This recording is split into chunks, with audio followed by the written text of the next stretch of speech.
ইঠা মাছ তোমরা কে কে খেয়েছো আমি জানি না, তবে আমি খেয়েছি বলে তো মনে পড়ে না। তো যাই হোক, আমার বর সেদিন নিয়ে এসেছিল। তো আমি যেহেতু কোনো দিন খাইনি বা রান্না করিনি, তাই আমি একটু ইউটিউব দেখেই, সত্যি কথা বলতে, দেখে নিয়েছিলাম কিভাবে রান্নাটা করব। আর রান্নাটা করার পর টেস্টটা একদম অসাধারণ হয়েছিল, তাই ভাবলাম তোমাদের সাথে একটু শেয়ার করি কেমন করে করেছিলাম রান্নাটা। তো দেখো, আমি মাছটা নুন মাখিয়ে রেখে দিয়েছিলাম। আর ওখান থেকে না বলেই দিয়েছিল যে মাছটা না খুব ফোটে, মানে চামড়াটা মোটা হয় তো ফোটে, তাই আমি একটু তেলটা অল্প নিয়েছিলাম। আর আমি কি করি জানো তো, মাছেতে হলুদটা মাখাই না, আমি না তেলে হলুদটা দিই।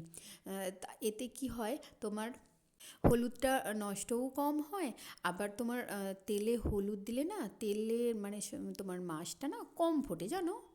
আর আমি তেলের পরিমাণটাও একটু কম দিয়েছিলাম, যেহেতু বেশি তেল দিলে না মাছটা বেশি ফুটবে। তো আমি দেখো একে একে মাছগুলো একদম লাল লাল করে ভেজে নিয়েছিলাম, একটু কড়া করেই ভেজেছিলাম। তো ভাজার পর আমি তারপর তেলে দিয়ে দিলাম পেঁয়াজ। তারপর আমি রসুনটা কিন্তু এর সাথে দিইনি জানো, রসুনটা আমি আদার সাথে বেটে নিয়েছিলাম, তখন দেবো। পেঁয়াজ রসুন দিয়েই আমি রান্নাটা করেছিলাম।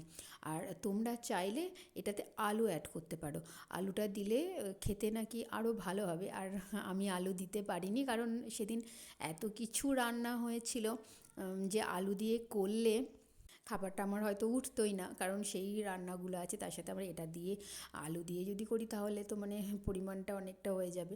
তাই আমি শুধুই করে দিয়েছিলাম। তো আমি মশলাটাকে ভালো করে কষিয়ে নিয়েছিলাম। দেখো টমেটোও দিয়েছিলাম, টমেটোটা তোমরা অবশ্যই দেবে। আর টমেটোটা যেন গলে যায় সেটা একটু দেখবে তোমরা, একটু ম্যাশ করে নিতেও পারো। আমি সেটা করিনি, খুব ছোটো ছোটো করে কেটে নিয়েছিলাম। তারপর আদা রসুন বাটাটা আমি দিয়ে অনেকক্ষণ ধরে সুন্দর করে বেশ কষে নিয়েছিলাম। কষাটা কষাটা যত ভালো হবে রান্নাটা ততটাই ভালো হবে। তারপর আমি আদা দিয়ে একটু কষার পর জিরে গুঁড়োটা দিয়েছিলাম। আমি অল্প একটু ধনে গুঁড়োও দিয়েছিলাম, তোমরা চাইলে দিতে পারো, না দিতেও পারো। কারণ আমি ধনেটা খাই, আসলে কি বলো তো, ধনে খাওয়াটা কিন্তু, ধনে গুঁড়োটা খাওয়াটা কিন্তু খুব ভালো।